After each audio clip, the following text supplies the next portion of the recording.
SmileyTrips.com இந்தியாவின் leading tour ஆப்ரேட்டரான இவங்க India மற்றும் உலகம் முழுவதும் ஃப்ரான்ச்சைஸ் கொடுக்குறாங்க. வெறும் 5 லட்சத்திலேயே ஸ்மைலி ட்ரிப்ஸோடைய ஃப்ரான்ச்சைஸை நீங்கள் துவங்கிடலாம்.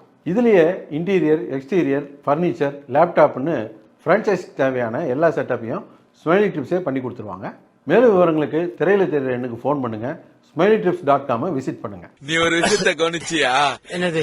அவன் வரைஞ்ச படத்துல கூட செந்தா அவனை பார்க்கல, அவன் தான் பெருச்சின்னு செந்தாவை பார்த்துட்டு இருக்கான். 90s கிட்ஸ் இன் லவ் படமான செல்லக்குட்டி அக்டோபர் 4 முதல் உலகமெங்கும். இன்னைக்கு நம்ம திரைவிமர்சன நிகழ்ச்சியில் இயக்குனர் தனா இயக்கத்தில் வெளியே வந்திருக்கிற ஹிட்லர் படத்தை பற்றி பார்க்க போகிறோம். படத்துடைய ஆரம்பத்தில் மலையில் வேலை செய்யக்கூடிய தொழிலாளிகளை காட்டுறாங்க.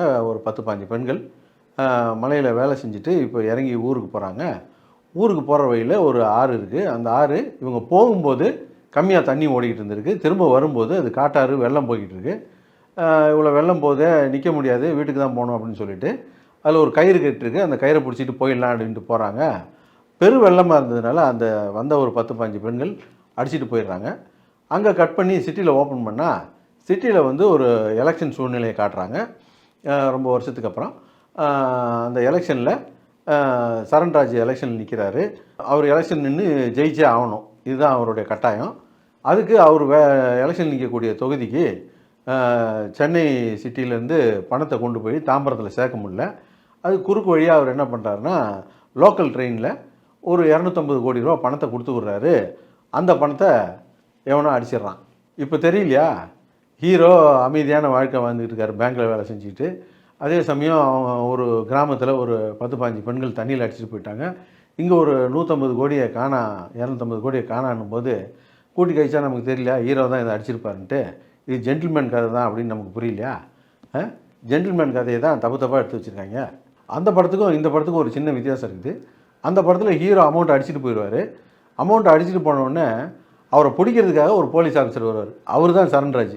ஆனால் இந்த படத்தில் ஹீரோ அமௌண்ட் அடித்ததே இந்த சரண்ராஜ் கிட்ட தான். இந்த பாக்யராஜ் ஒரு படத்தில் பெட்டில் படுத்து உருளுவார். அவர் உருண்டுட்டு ஹீரோயினும் உருள சொல்லுவார், நாளைக்கு நம்ம மாட்டிக்கிட்டா இந்த மாதிரி சேர்த்து மாட்டி விட்டுலான்ட்டு. அந்த மாதிரி இந்த படத்து சீனை எடுத்தியா, யாரை கட்டு எடுத்தேன்னு சொன்னால் இந்த சரண்ராஜையும் கூட வச்சுட்டு தான் பண்ணணும், இவரையும் சேர்த்து போட்டு கொடுத்துலான்னு பண்ணாங்களான்னு தெரியல.